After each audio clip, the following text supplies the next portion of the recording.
8.1.5 मस्तिष्क और उसकी भूमिका, structure of brain and its function. हमारे शरीर में होने वाली अधिकांश क्रियाओं में मस्तिष्क की प्रमुख भूमिका होती है। मस्तिष्क के अलग अलग भाग से अलग अलग क्रियाओं का नियंत्रण होता है। मस्तिष्क का अध्ययन करने के लिए वैज्ञानिक आजकल उसके सूक्ष्म काट लेकर परीक्षण करते हैं। अक्सर मस्तिष्क के 3 भाग अग्र, मध्य और पश्च के रूप में हम इसका अध्ययन करते हैं, पर मध्य और पश्च तथा अग्र और मध्य भागों के कार्यों में कई समानताएं हैं। अतः मोटे तौर पर हम यह कह सकते हैं कि मस्तिष्क के निचले भाग से सांस लेने, निगलने, शरीर के तापमान का नियंत्रण जैसे कार्य होते हैं, जबकि ऊपरी भाग से देखने, सुनने, सूंघने, तर्क करने, स्मरण रखने आदि कार्यों का नियंत्रण होता है। यह भाग अन्य जीवों की तुलना में मनुष्यों में अधिक विकसित है। मस्तिष्क मेरुरज्जु द्वारा संचालित अनैच्छिक क्रियाओं पर भी नियंत्रण रखता है।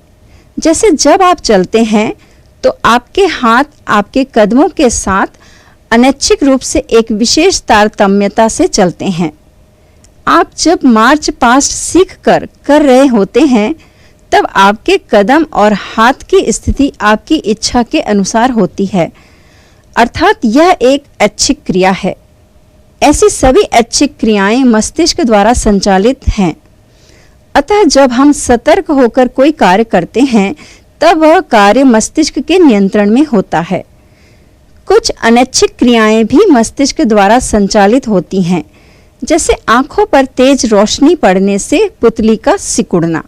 क्या आप जानते हैं, हमारे हृदय में तंत्रिकाओं का एक ऐसा जाल है जिससे हृदय का धड़कना नियंत्रित रूप से चलता रहता है। मस्तिष्क से सूचनाएं मिलना बंद हो जाए तब भी यह कुछ समय तक हृदय के कार्य को संचालित कर सकता है। आप अपने दिन भर के कार्यों में से ऐच्छिक क्रियाओं की सूची बनाइए। उनमें से किसी एक क्रिया से संबंधित अंगों की भी सूची बनाइए। जब मस्तिष्क का ऊपरी भाग ठीक से काम करता है तो वह निम्नलिखित 3 में से कोई एक भूमिका निभा सकता है। पहला, वह उन क्रियाओं को रोक सकता है जिन्हें नीचे वाला भाग तथा मेरुरज्जु करता है। दूसरा, वह उन्हें नियंत्रित ढंग से चला सकता है।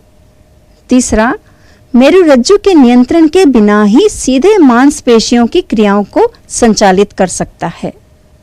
आपको जानकर आश्चर्य होगा कि अक्सर मस्तिष्क के अधिकांश बाएं भाग से हमारे शरीर के दाएं भाग के अधिकांश कार्यों का नियंत्रण होता है।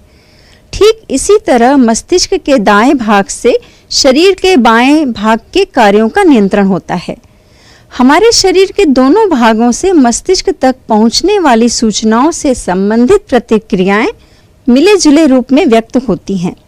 आइए इसे क्रियाकलाप द्वारा समझने का प्रयास करें। क्रियाकलाप 3।